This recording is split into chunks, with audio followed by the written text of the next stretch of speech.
उसको कंडेम अगला सवाल लेते हैं। अगला सवाल लेते हैं प्रोफेसर पुरुषोत्तम अग्रवाल। मुफ्ती साहब, एक निवेदन आपसे है कि कम से कम थोड़ा सा माइक क्लोज एक रिलीजियस और फिलोसफिकल कर मैम प्लीज। एक रिलीजियस और फिलोसफिकल ट्रेडिशन है जो ब्रह्मांड को यानी यूनिवर्स को ही अंतिम मानती है। सर्वम खलु इदम ब्रह्मम, this is Chandogya Upanishad, and it completely rules out the existence और नेसेसिटी, आपके शब्दों में necessity of a creator. The creation itself is the creator. तो एक minute please.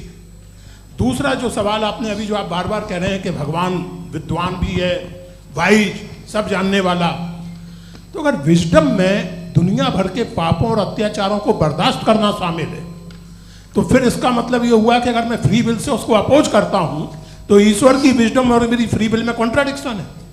Because when I am opposing whatever is happening in Gaza, then I am opposing the God's will और God's wisdom. जवाब लेते हैं क्योंकि तो God की wisdom में, एक मिनट सर प्लीज सर, ये एक जुमला, गॉड की विजडम है कि गाजा में जो कुछ हो रहा है वो हो रहा है, मैं उसको अपोज कर रहा हूं, तो मैं गॉड की विजडम के खिलाफ जा रहा हूं। एक सवाल।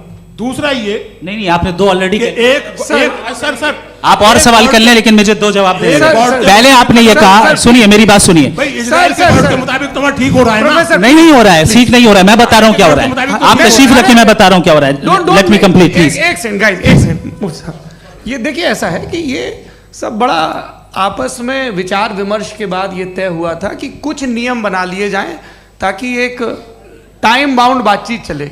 और भाई साहब, आप बड़ा ज़रूरी काम कर रहे हैं, लेकिन कैमरे के फ्रेम में आके उस काम को गड़बड़ कर दे रहे हैं। ठीक है गुरु, अब मेरे को कहीं का गुस्सा कहीं निकालना था, सॉरी। नहीं, कोई गुस्सा नहीं है जी। तो प्रोफेसर ने सवाल पूछे, आप उनके जवाब दें, और थोड़ा ये सब लोग थोड़ा ख्याल रखें भाई, सवाल संक्षिप्त रखें जी। आपने दो सवाल किए। सबसे पहला ये कहा कि हमारे पास ये कॉन्सेप्ट है कि ये यूनिवर्स खुद नेसेसरी बीइंग है, creation itself is the creator. How irrational is this कि मैं एग्जिस्ट करूंगा बाद में, लेकिन अभी एग्जिस्ट कर भी रहा हूं, यानी एक ही टाइम में एग्जिस्ट भी कर रहे हैं, नहीं भी कर रहे हैं। This is not true. दूसरी चीज आपने कहा कि अगर इजराइल में, सॉरी माफ कीजिएगा, Israel doesn't exist, occupied Palestine में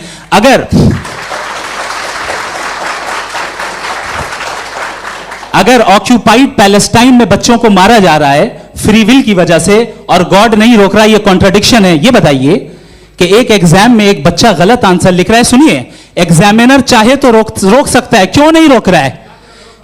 ये कॉन्ट्रडिक्शन है, ये कॉन्ट्रडिक्शन नहीं है। माइक नहीं सर, ये आपस में जी, ये क्या आपका सवाल?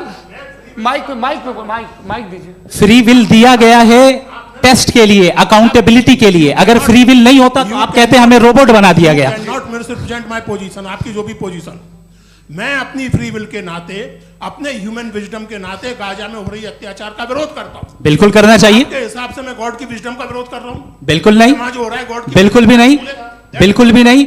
उसका वहां पर गाजा में कत्ल होना ये इंसानों के गलत इस्तेमाल का नतीजा है, फ्री विल के इस्तेमाल का नतीजा है। गॉड इसका हुक्म नहीं देता, उससे रोकता है। यही तो मसला है ना, आपके लिए कॉन्सेप्ट क्लियर है? नहीं भाई, आपने तो बताया था इंजेक्शन लगाने से बच्चे को तकलीफ होती है, ये इंजेक्शन लगा। सर आप ऐसे रेटोरिक स्टेटमेंट दें तब तो कोई मसला नहीं समझते रहेंगे। This is a rhetoric statement, this is not a logical argument sir. I am sorry, I am sorry. आखिरी 30 मिनट बड़े मुश्किल होने वाले हैं जी। मुफ्ती साहब आगे बैठे हैं, इनको माइक दीजिए। हाँ तरुण, माइक आप अपने पास रखिए, आपको कैमरे का फ्रेम पता है जी। सबसे पहले दोनों को मुबारकबाद। एक सर अपना आप नाम बता दें। आप अमेरिका में शिकागो में रहते हैं, इतना मुझे याद है। बताया आपको, यासिर नदीम अलवाजदी मेरा नाम है। जावेद सर, आपसे एक क्वेश्चन है इन्फिनिट रिग्रेस के ताल्लुक से। एक हाइपोथेटिकल सिनेरियो है, मसलन अगर आप सर माइक थोड़ा सा प्लीज क्लोज रखिए जी। अगर आप शायर इसलिए हैं कि आपके कोई उस्ताद शायर थे, और वो इसलिए शायर थे कि उनके कोई उस्ताद शायर थे, और इसी तरीके से हम माजी में पीछे चलते चलते चले जाएं और कहीं ना रुकें, तो माफ कीजिएगा आप कभी शायर नहीं हो सकते। लेकिन आप शायर हैं, आपका शायर एग्जिस्ट करता है, इसका मतलब ये है कि आप कहीं ना कहीं रुके हैं। तो मेरा सवाल ये है कि क्या आप इन्फिनिट रिग्रेस ऑफ कॉजेस को लॉजिकल फैलेसी मानते हैं या नहीं मानते? हाँ या ना? मैं इन्हें लॉजिकल फैलेसी नहीं मानता हूँ, लेकिन मेरा प्रॉब्लम यह है कि जब मैं नहीं मानता हूँ तो I will continue with this logic जो फैलेसी नहीं हो। आप एक जगह रुक जाते हैं जाके, आप कहते हैं ये गेंद कैसे बनी, ये जजीरा कैसे बना, ये समंदर कैसे बना, ये ज़मीन कैसे बनी, और अचानक गॉड पे जाके आपको ब्रेक लग जाता है। एक बार आप सवाल नहीं करते कि भाई इनको बनाने वाला तो इनसे भी कॉम्प्लिकेटेड होगा, वो कैसे बना, उसके बारे में आपने इत्मीनान कर लिया, वो हमेशा से है। तो अगर आप उसे हमेशा से मानते हैं तो फिर ये मान लीजिए कि कायनात हमेशा से है, क्या तकलीफ है? फिर हम वजूद में नहीं आते जी हैं? हम मौजूद नहीं। अच्छा सर क्यों नहीं हो मैं सकते? बताऊंगा प्लीज प्लीज। जैसे मैंने मिसाल दी आपके शेर की। आपका शेर कभी वजूद में ना आता अगर शायर इसी तरह चलते रहते हमेशा। जी माइक मेरे ख्याल से एक सेकंड, इन्फिनिट रिग्रेस का कॉन्सेप्ट क्लियर नहीं हो जी। पाया, ऐसे रहने दें, लेट्स मूव ऑन सर। ठीक है, हाँ थोड़ा सा मॉडरेटर का भी ख्याल रखें। नहीं आपने तो रखा है, आपने रखा है। यहाँ पे गौहर रजा साहब हैं, वो भी एक सवाल पूछना चाहते हैं। माइक नीचे से ऑन कर दिए, नीचे। पहले तो ये कह दूं कि मैं उन बच्चों से शर्मिंदा हूं जिनको गज़ा में कत्ल किया गया, क्योंकि हमारे होते हुए कत्ल किया गया। लेकिन उससे ज़्यादा शर्मिंदगी इस बात से हुई कि मुझे लगा कि मुफ्ती साहब उसको जस्टिफाई कर रहे हैं। बिल्कुल भी नहीं, आप बहुत ही गलत, मुझे लगा मैं गलत हो सकता हूं। बिल्कुल गलत मैं है। सवाल पूछ रहा हूं, सवाल मैं देखिए, सवाल अगर पूछ रहा हूं। एक मैं जावेद भाई से डिसएग्री करता हूं। एक सेकंड देखिए, अगर देखिए ऐसा, एक सेकंड आप सर वेट अरे आप कुछ मेरे पहले मुझे अपनी बात कह लेने दीजिए। अगर ऑडियंस तय करेगी तो फिर मॉडरेटर का मतलब नहीं। मेरा आप सबसे ये कहना है, ये बहस दो लोगों के बीच में है, एक तरफ मुफ्ती साहब, एक तरफ जावेद साहब। पिछले 1.5 घंटे से ये लोग अपने अपने तर्क रख रहे हैं। आपकी इनसे इत्तेफाकी हो सकती है, ना इत्तेफाकी हो सकती है। मेरे उस्ताद मुझे सिखा गए हैं कि मुखामुखम में असहमति की गुंजाइश बची रहनी चाहिए। अगर मैं आपकी बहुत इज्जत करता हूं गौहर साहब, आपने जो कमाल की किताबें लिखी, साइंटिफिक टेम्परामेंट, लेकिन मेरी ये गुजारिश है आप सबसे कि यदि आप इन लोगों ने जो बोला उन पर टिप्पणियां करेंगे तो ना वक्त की पाबंदी रहेगी, ना वो अनुशासन। आप सवाल पूछ लें, उस सवाल में जो बात आ जाए वो आ जाए।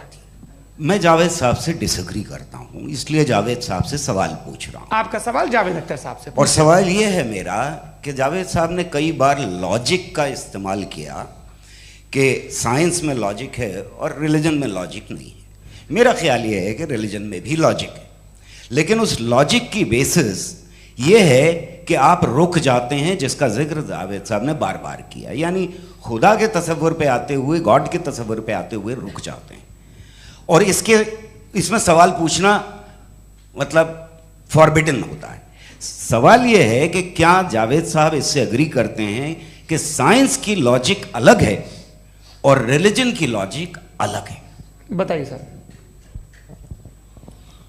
देखिए, 3 चीज़ें हैं, साइंस है, एक है मंतिक है, इस्तिदलाल है, और एक जो है कुछ भी नहीं है, फेथ है, अकीदा है।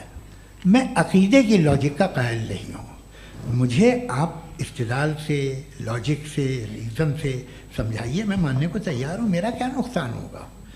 लेकिन ये कि अकीदे पे मैं नहीं जा सकता हूँ। अकीदे का मतलब है कि तुम ये मान लो, सवाल ना करो, ये नहीं। आप सारी बातें करके, बड़ी साइंटिफिक बातें करके एक जगह जाके खुदा के हुदूद पे रुक जाते हैं, सरेंडर कर देते हैं। मैं सरेंडर करने को तैयार नहीं। That's all. जी, ये आगे सर बैठे हुए हैं, इनको माइक दीजिए। भाई वो आप पूछना चाह रहे थे ना भाई? हाँ, नहीं मैं ये थैंक यू जी। आपका नाम? आसिम इफ्तिखार।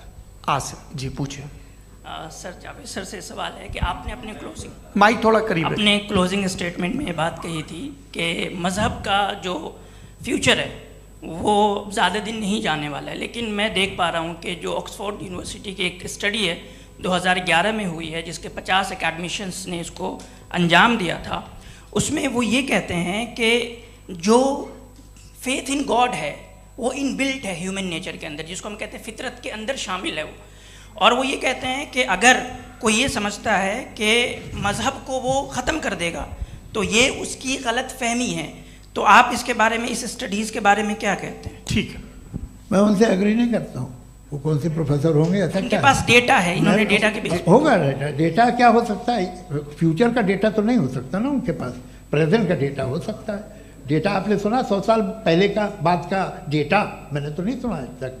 तो आज उनकी ये राय है और होगी राय, ठीक है, दुनिया में तरह तरह की राय है लोग, लेकिन मैं समझता हूँ कि वक्त के साथ इंसान ज़्यादा से ज़्यादा रीज़नेबल और लॉजिकल होता जा रहा है।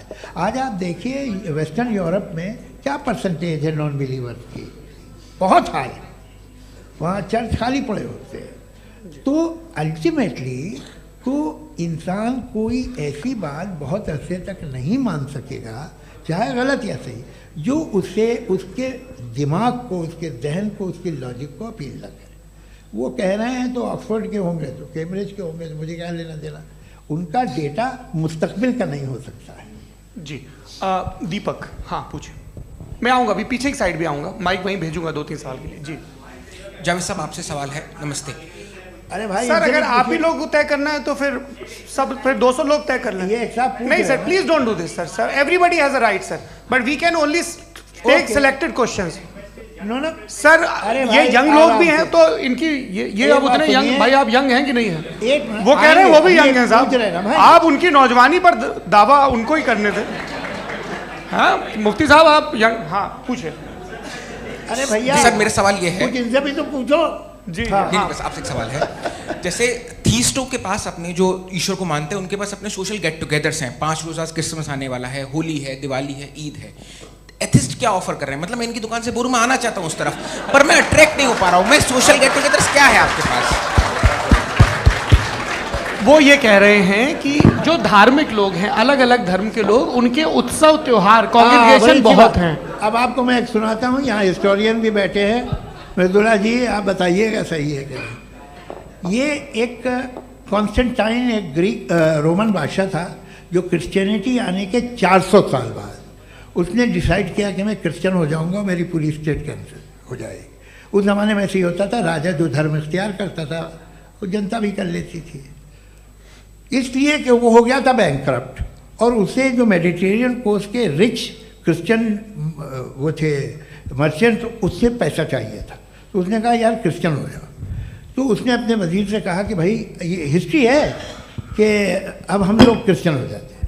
कहले सर हो जाएंगे, कोई प्रॉब्लम नहीं है, लेकिन एक प्रॉब्लम ये है कि 17 दिसंबर से 25 दिसंबर तक जो पेगन फेस्टिवल होता, जो पेगन्स थे वो लोग, जो फेस्टिवल होता है वो बंद हो जाएगा, इसलिए कि हम क्रिश्चियन हो गए तो होगा नहीं। तो वो बच्चों को बहुत बुरा लगेगा, पब्लिक को बहुत इन्जॉय करते हैं, खासतौर से 25 को मेन डे। उसने कहा हाँ ये तो सही कह रहे हो, ये जीसस क्राइस्ट की पैदाइश कब थी? कहले साहब वो अप्रैल में थी। नहीं कट करो, वो 25 दिसंबर को है। यह हकीकत है जी। और 400 साल बाद क्रिश्चियनिटी के अप्रैल से दिसंबर ले आए, और इसलिए कि यहाँ पेगन फेस्टिवल होता था। अब मनाते हैं आप आराम से। ये जो सारे फेस्टिवल हैं ये रिलीजन से, हर एक को एक इंटरटेनमेंट डिपार्टमेंट चाहिए होता है अपनी कंपनी चलाने के लिए। तो ये रिलीजन ने, ये सेकुलर त्यौहार थे जिन्हें रिलीजन्स ने ले लिया है। ये मौसम के थे, फसलों के थे, किसानों के थे, उसको आपने लेके रिलीजियस रंग दे दिया। ये कोई रिलीजन से थोड़ी आए आप। अच्छा हमें देखिए, हम तो मुल्द हैं, हम ईद मनाते हैं, हम दिवाली मनाते हैं, हम होली मनाते हैं, हम क्रिसमस मनाते हैं।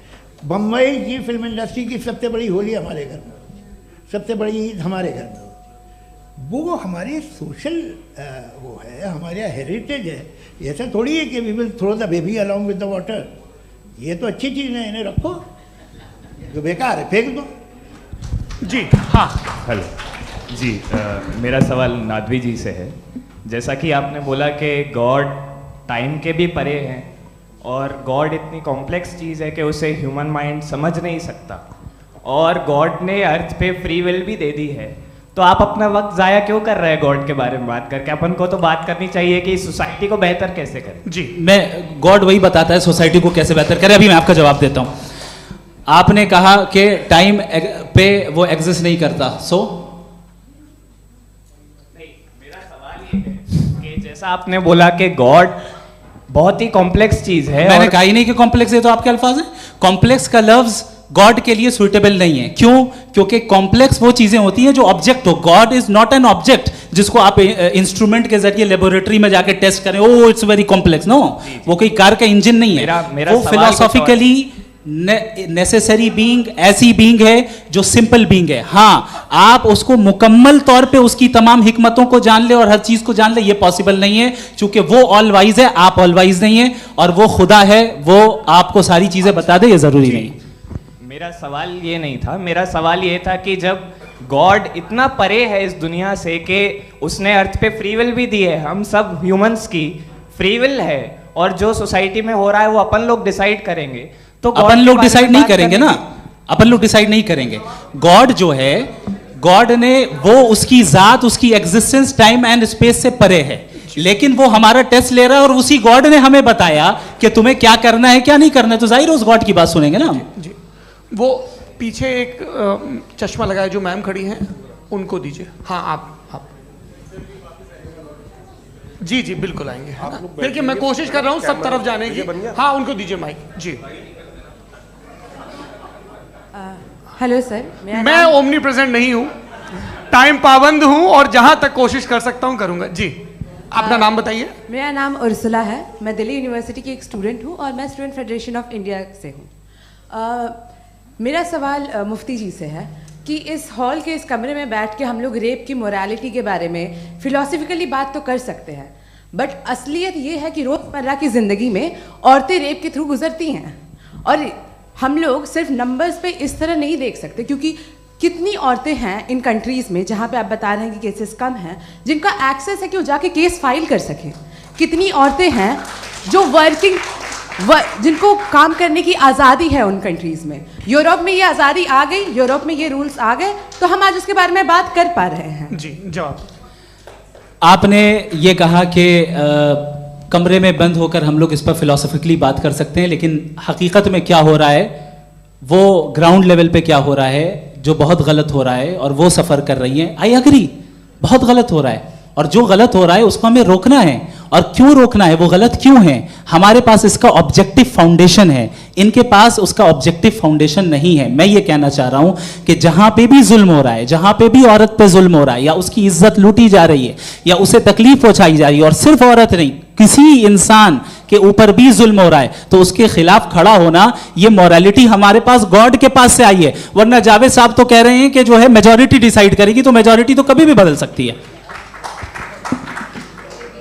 क्या आप हाँ। ये थोड़ी सी आपको गलतफहमी है। मैं अगर मेरे जुमले से ये मदनत निकला या मैंने कहा, तो ये जुमला मैं वापस लेता हूँ, ये मेरा मतलब ही नहीं था कि मेजॉरिटी डिसाइड करेंगे। मेजॉरिटी डिसाइड करे तो दुनिया में बड़ी, वैसे आपने कहा था ये जुमला। अच्छा, हो मैं मान रहा हूँ, बाद में रिकैप कर लेंगे। अरे एक सेकंड, मैं अपनी एक्सप्लेनेशन दे रहा हूँ।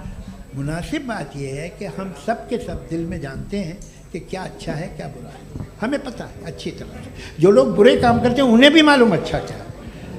यही तो सवाल था हजरत कि फिर ये मोरालिटी आई कहाँ से? Cross examination. हाँ जी, हाँ। मोरालिटी साथ रहने की डिजायर से आई, यानी साथ रहकर जो कुछ कह दे, जो कुछ कर दे, वो हो जाएगा। नहीं नहीं, तो आप कायदे से रह ही कर सकते हैं जब तक लोगों में मोरालिटी हो, वरना क्यास हो जाएगा। ये आपको कैसे पता? जी, हमने देखा ना, जहाँ मोरालिटी का क्यास हो गया, हम देखते हैं। कहाँ पे देखते भाई?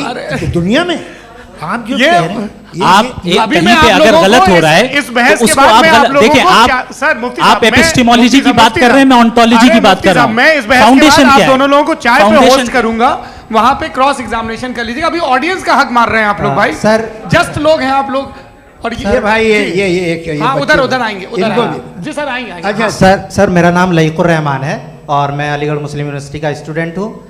और जहाँ तक मुझे पता है कि sir you are also product of Aligarh Muslim University. मैं भी उसी चमन का बुलबुल। हाँ सर, तो बहुत खुशी हुई मुझे जान करके कि मैं आपसे मिलूंगा। सवाल सर, मेरा सवाल यह है, सर सैयद अलैहि रहमा का नज़रिया यह था कि खुदा के वजूद को अक़ल के दायरे में रह कर के तलाश करना, न कि पूरी तौर से उसका इनकार कर देना। Sir, how will you define it? नहीं, तो ये तो आप इन्हें बताइए।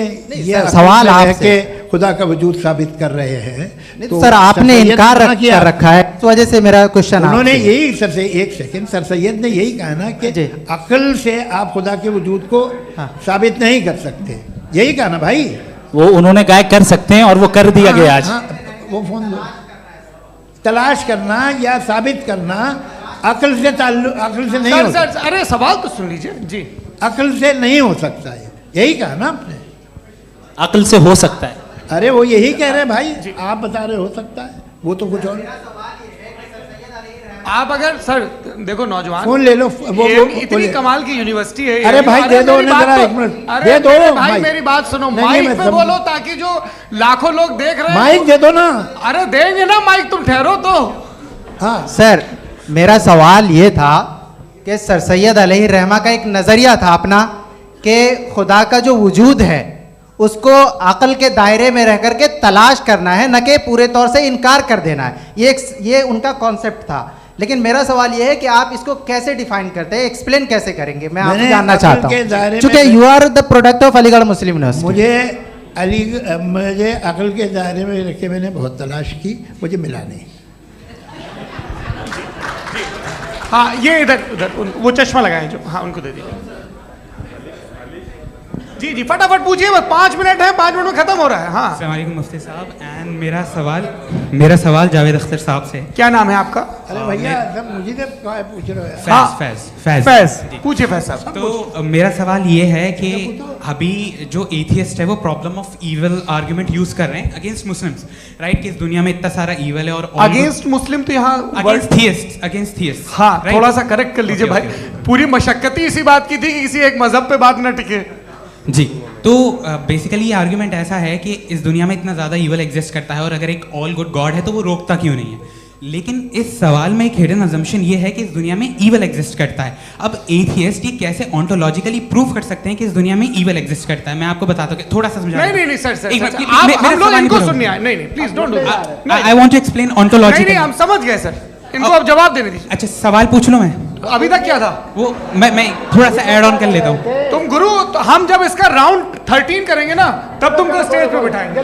जी तो हाँ जल्दी से।